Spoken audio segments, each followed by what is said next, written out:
నా పేరు మండవ వెంకట్రావు. నేను తెలుగుదేశం పార్టీ విభిన్న ప్రతిభావంతుల రాష్ట్ర ఉపాధ్యక్షుడిని మరియు కావలి దివ్యాంగుల కాలనీ ప్రెసిడెంట్ని. ముఖ్యంగా ఈరోజు కావలి పురపాలక సంఘం ఆఫీస్ ఎదుట మేము రిలే చేస్తున్నామంటే దురదృష్టకరమైనటువంటి సంఘటనే. ఎందుకంటే తెలుగుదేశం పార్టీలో ముఖ్య నాయకుడున్నాయి, రాష్ట్ర స్థాయి నాయకుడున్నాయి. ఈరోజు ఇక్కడ కూర్చోవటం అవమానం. ఎందుకంటే మా వికలాంగుల కాలనీ టీచర్ రాజు అనే అతను ఇంతకుముందు కాలనీలో ఉన్నటువంటి పార్క్ ప్లేస్ మొత్తం అమ్మేసుకొని చేశాడు. ఆ రోజు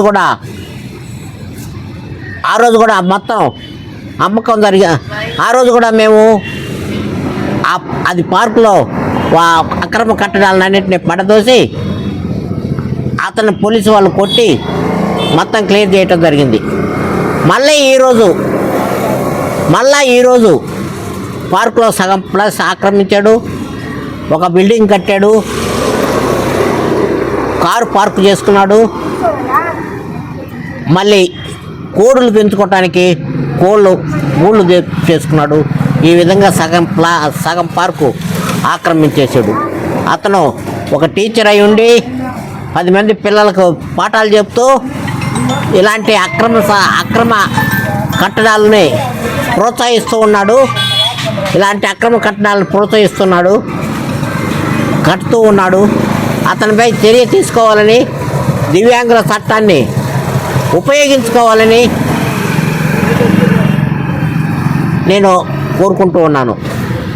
ఎందుకంటే వైసీపీ హయాంలో దివ్యాంగులు కాలనీని ఆక్రమించి కొంతమంది మా మీదే కేసులు పెట్టడం జరిగింది. మొన్న ఈ మధ్య శారదాని ఆమె ఆక్రమించి మేము దానికోసం పోరాడితే మా మీదే ఈరోజు కేసు పెట్టడం జరిగింది.